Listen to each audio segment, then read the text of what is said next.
now live. Satnam everybody. Bye. English now. Okay. So we have a few minutes. People will be arriving and to this to join us on this talk. Let me put the microphone.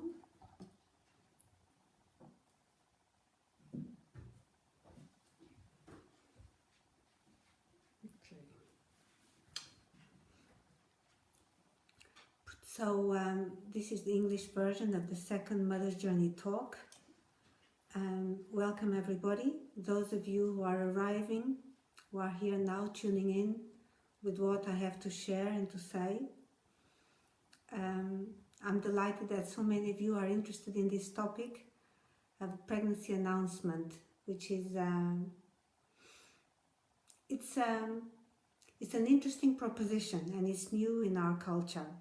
I have to say that with these Mother's Journey talks, I'm conscious that I'm proposing a different way of being in the world. I'm proposing different dynamics in our society and a different experience of motherhood for the better. Because through this transition from the Piscean age to the Aquarian age, there is a lot of confusion. We've done away with a lot of things knowing that our culture had to change. We've abandoned a lot of rituals, principles, the way we related to each other, because there was a saturation and a corruption in our culture, in our society, towards the end of the 20th century. Even the Second World War was already was inspired by wanting to change something in our culture. It was absolutely the wrong way to go about it, but the result is that things are shifting very fast. And with this pandemic that we are experiencing now, is even a faster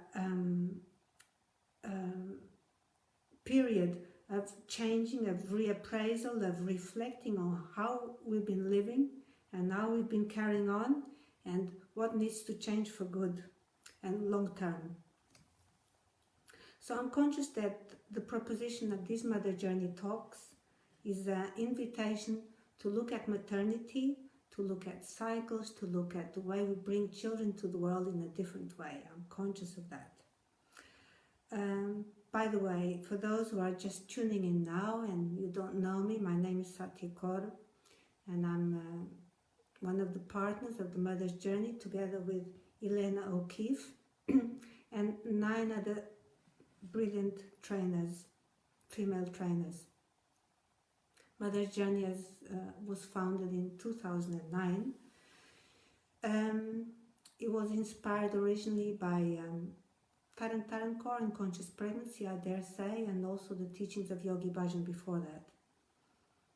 Since then, we've included in this training many other ancient teachings from other traditions, transmitted through the female line, some teachings which were getting lost, we brought them back to life. And this pregnancy announcement, which is, I believe, is an ancient universal practice, we're introducing it and sharing it with the public. This is the second talk. I'm offering a series of 10 talks of topics which form part of the syllabus of that training, which I think are very interesting and very needed at this time in history, and therefore I'm very happy to share them with as many people as possible, and I'm very happy that there's many of you tuning in. That's great. I'm going to share with you, it's going to be a bit of a monologue, and but that's the way it can be. But before I finish, before I switch off, there's opportunity for you to raise questions or send messages or comments. But also tomorrow through Facebook, I'm very happy to answer any questions of something that has not been made clear or is ambiguous in what I have to say. Some of what I say may be controversial, you may not like it, but I need to say it. I feel there's a calling in me to want to put these ideas forward. Okay, so pregnancy announcement ritual. What is that, and why introduce this notion? Well, we live in a culture that, for the last several decades, really, we have done away with many traditions which our ancestors passed on to us, our parents inherited, but in the last several decades we've done away with many of them. And this has left us in a bit of a blank, like we've done away with weddings, we've done away with rituals, we've done away with certain practices, traditions. I'm thinking mostly of female practices that have come into disuse or have been questioned. Many of them, thank God, have been questioned because they were keeping us in prison, and they were based on, some of them, many of them, falsehood. So it's good that we question things radically, but it's a shame to throw away the baby with the bathwater. And some of these practices and rituals had a very good reason to be there. We just didn't know, or we couldn't see. So this is why I'm talking about it. Our culture is fairly minimalistic and fairly intellectual and scientific, and most of all ruled by money, commercialized consumerism. So what I propose is independent of that, is something that invites human connection and brings spirit. One of the characteristics of these talks and the Mother Journey program in general is that spirit is acknowledged and included, not as religion, but as a third dimension of the human being. We're not just mind and body, there's a spiritual dimension to us, which can be expressed through our soul, some call it. There's also, I think, through this phase of transition that humanity is going through, we seem to have forgotten how to celebrate life, important events in life. We seem to have forgotten how to enjoy ourselves, apart from eating even the wrong foods, very sweets and meat and so on, barbecues, that's how we celebrate. And without drinking alcohol, can we have a party and be merry without getting tipsy or getting drunk? We've forgotten that. So what I'm proposing with this ritual, this celebration, is through collective joy and through the rejoicing at somebody's good fortune of being pregnant and carrying a child into the world. Talking about the parents, not just the mother.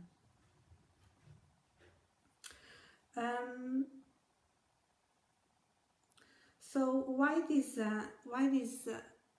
rituals?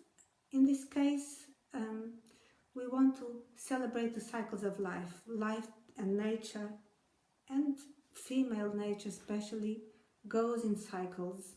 Our life is a cycle from birth to death, and then we celebrate other, not only physical changes that we go through, like the onset of menstruation, the getting married, making that commitment, welcome a child into our life, introduce the child to the community, celebrate the birthdays, and celebrate, for example, in the case of women, celebrate menopause and the beginning of the age of wisdom and so on. There's many other visionary women who are sharing these, and I see myself as part of that new age feminist movement. Also, we like to introduce some magic into our life. I mean, life is not just rational, not just pragmatic, not just ruled on what is most efficient. And it doesn't have to be religious and dogma and rules either. We can have a relationship with Great Spirit, and it's important that this is shared with a group of people. Okay? Why do we have to include a community and a collective in this business of announcing the pregnancy? I'm very happy that I'm pregnant. or not, more or less. My partner is happy or not happy, whatever. And I can just tell my friends I'm pregnant, yes.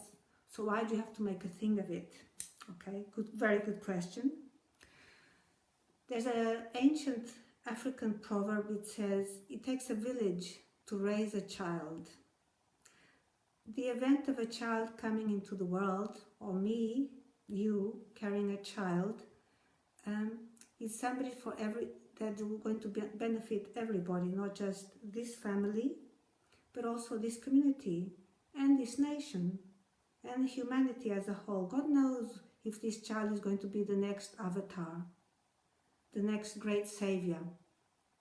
So the fact there's a soul chose to come and join this community is the good fortune of the community. So the celebration is communal. Because my good luck is your good luck. We're all interconnected. So it's not just for me and this family and it's private. No, it's everybody's good fortune. Let's share it. It's important that we come together at regular intervals so that we check in with each other, and in this case we grow together, and that by a set of parents who's pregnant, and we all share and put away our differences and put away our individual shortcomings and root and boost this family is a blessing for all of us. It's not just for the one in question, okay? When is the right time to conduct to announce the pregnancy? Well, I don't know if you watched my first talk, which was about abortion and miscarriage and recovery from that, but I think I mentioned then that at about 120 days into the pregnancy, counting from the first day of the last menstrual period, that is the time when the spirit that has chosen this mother, these parents, to come into this world, that is the time when the spirit is anchored in the body of the fetus, in the body of the mother. So from then on, that soul is permanently there. Until then, there is a connection, but it's precarious. Miscarriages are not infrequent in the first 12, 14 weeks of pregnancy, but after 16 weeks, it's much more rare.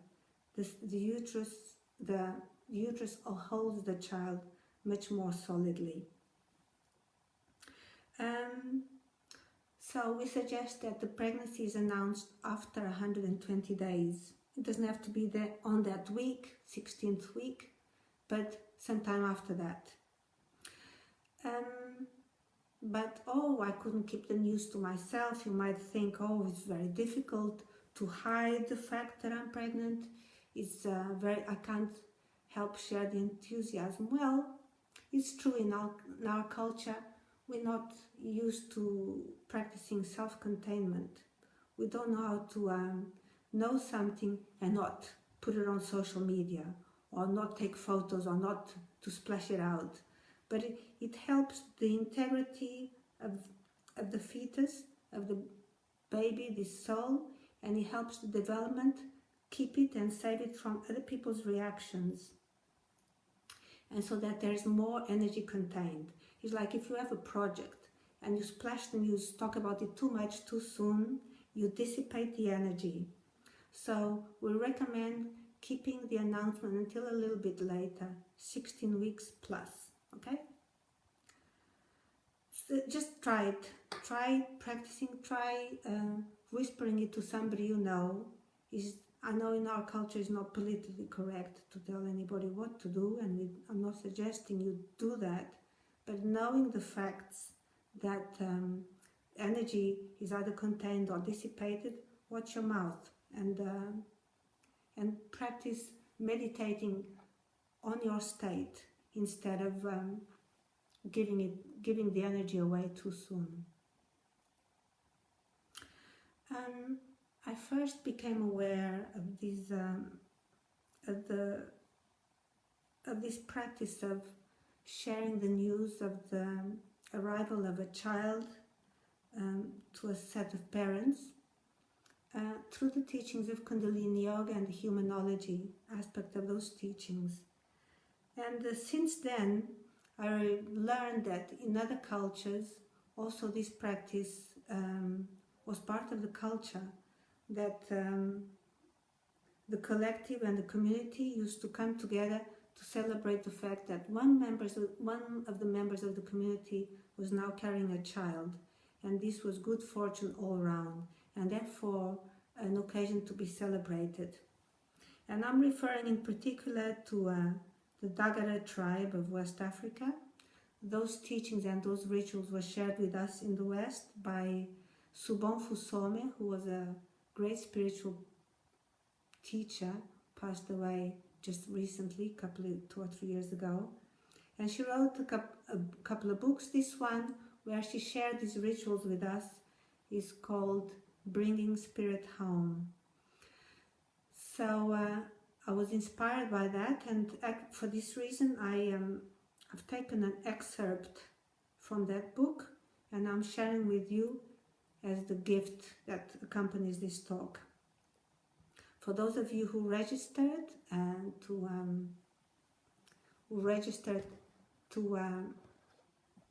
on this series of talks, on this one in particular, you will receive that gift. And she describes what is done in her village. And what I'm sharing with you, I'm guessing this is something much more universal, not just from the Indian subcontinent, not just from the ancient Vedic times, but also from other cultures, such as African cultures, some tribes.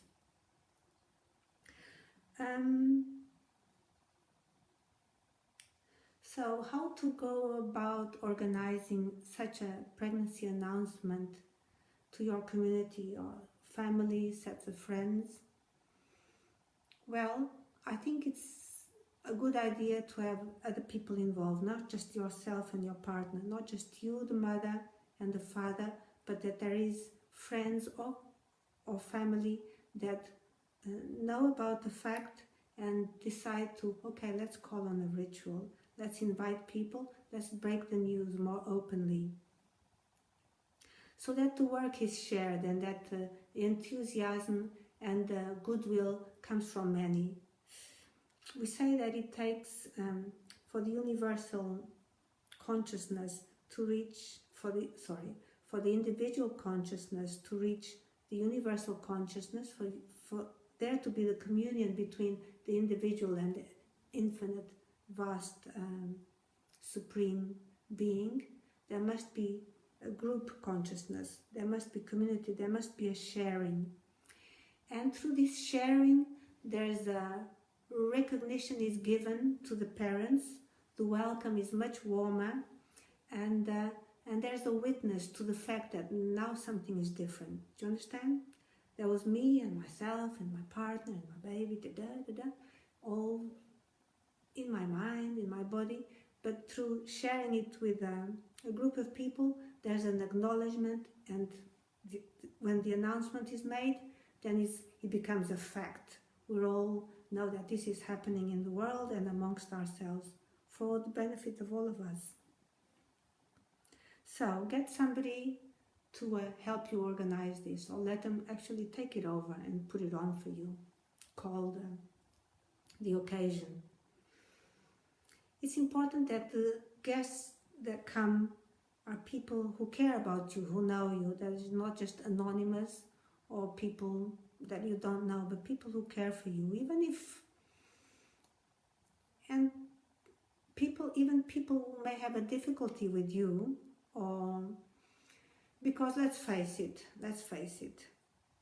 when a person is pregnant, when a woman is pregnant, especially a woman, but the father as well, when a woman is pregnant, it's a very visceral, it's a very deep thing. It means she had a sexual, intimate relationship with somebody, and it means that something is growing within her womb, and it means that she's got a project for life.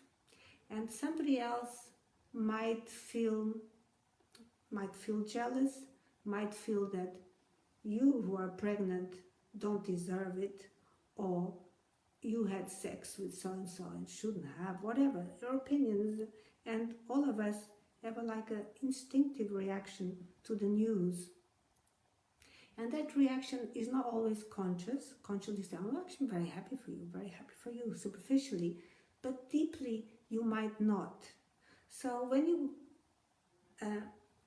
invite everyone to an open celebration, and there's an acknowledgement of goodwill and a recognition that is actually good and it's actually nice and it's and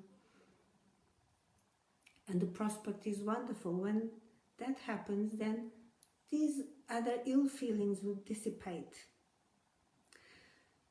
It's important that in this ritual there's a atmosphere is created and an experience is had by everyone present. That is not just words, it's not just food and drink, but you bring more into the experience that you generate as a group. So I suggest, and Subonfu suggests, that it will be singing and dancing. I don't know how people feel about singing and dancing. Many of us done away the tradition that we're born into our family, and we haven't adopted another one consciously. But just think about what can be included. I'm also sharing in the gift a link to a YouTube video when there's a mantra that we know from Kundalini Yoga that is very powerful in terms of invoking the mother energy and the primal power, which accompanies and is alive within the developing embryo and fetus. Do you understand? So this mantra is called the Kundalini Bhakti mantra. It's a mantra that you repeat and sing over and over again and creates a great atmosphere for all of us. The words go Adi Shakti, Adi Shakti, Adi Shakti, Namo Namo. This means I invoke the primal power, the impulse that gave birth to the universe. Primal, Adi means primal, primordial. Then we chant Sarva Shakti, Sarva Shakti, Sarva Shakti. Namo Namo means I invoke and I bow to the total power that rules, that pervades. And then it goes Pritam Bhagoti, Pritam Bhagoti, Pritam Bhagoti, Namo Namo. This means I invoke and bow to the supreme command, the soul that is connected to the supreme command, and I love it. Pritam means beloved. Bhagoti means the devotee, the one who connects with Bhagwan, with the supreme command. So I bow to the beloved devotee. And then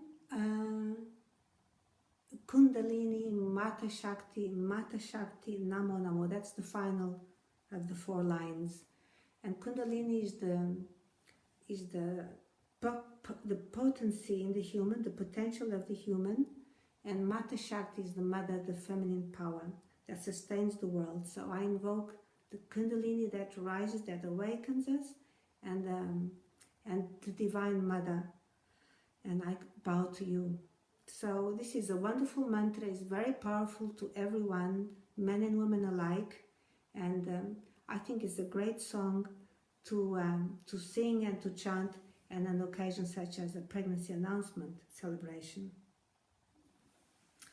But before you go into the ritual proper and the people gather together, as always, when people come together with a particular intention, such as acknowledging an occasion that is happening in the community, that the soul has come, it's important that you start with an opening prayer to the Great Spirit, or to the ancestors, or to the divine, or whatever words you use to invoke that is beyond what's visual and audible, and that you call that presence of spirit amongst you that are united, that come together for that.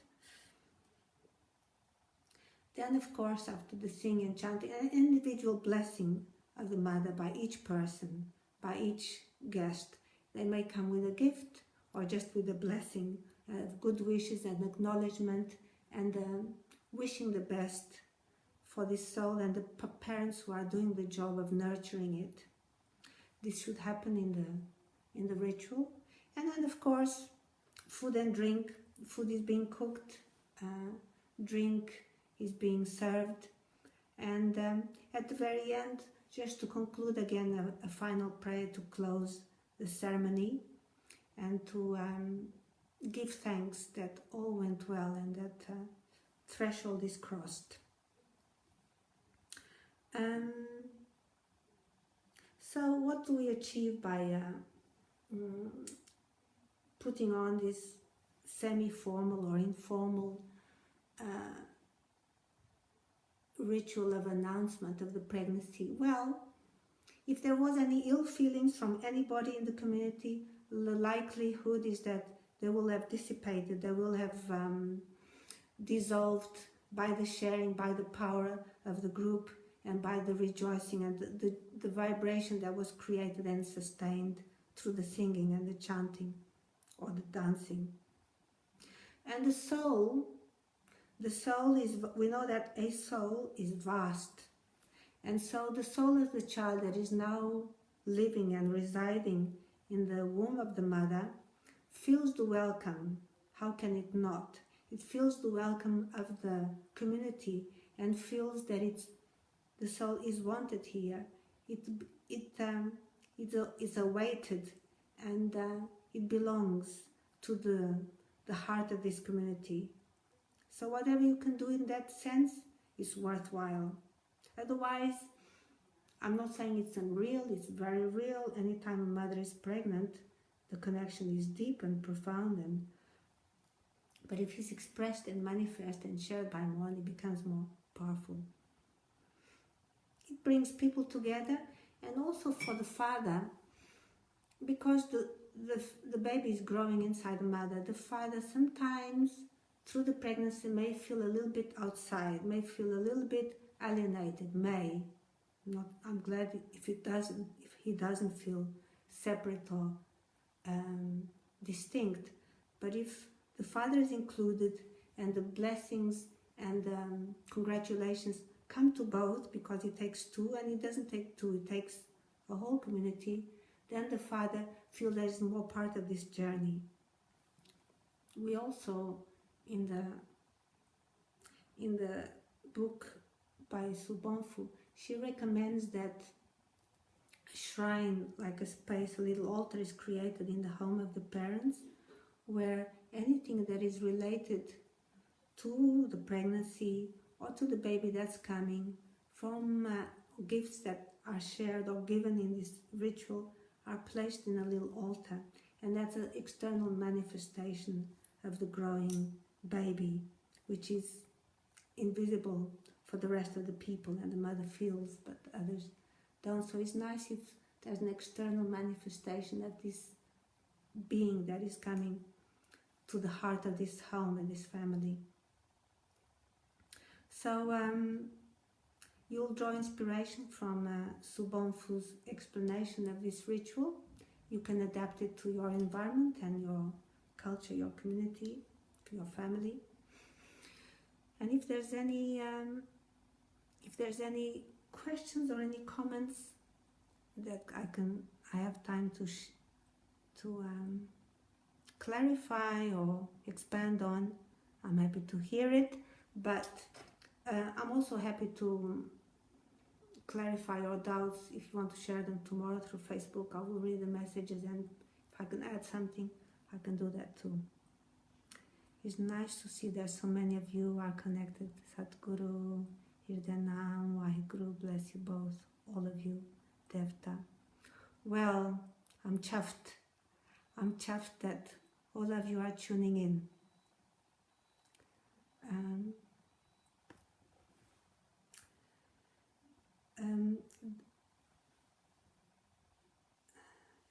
This is the second talk of this Free Mother's Journey talks on various topics related to womanhood, motherhood, and generally feminism. I want to see maternity, which is up until now has been regarded always just something that happens to women, or it's something that was a duty in some cultures, still a duty to produce a child, that kind of thing, and even a male child. But I want to put this on the map. We are, and show to the world and to women now this is a wonderful project of a huge magnitude, and therefore these topics I will share with the public and help you realize what the responsibility and what impact you can have in your communities and in the children you bring into the world. How you can change the world by changing the caliber of the souls that you bring forth. See another comment there. How big the ceremony should be depends how you like it. It can be fairly small, 10 people, it can be 100 people, depending how many people you want to invite. And you can, outdoors, can be more people. You can splash out and really have a proper party. And conference hall in a luxurious hotel is up to you. There's no right and wrong, but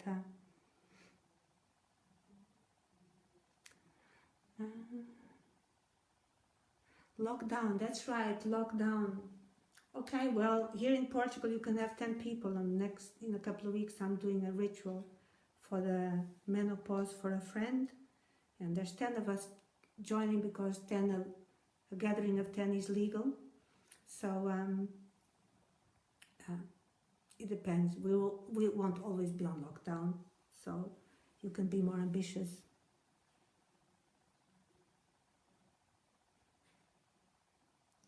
Okay, Sat Kriya, Sat Nam.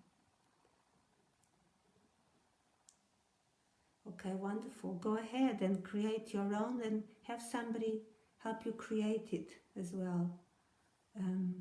It can be small, so long as there's meaning and there's spirit on the occasion. That's the most important thing. It can be more grandiose, doesn't matter so much.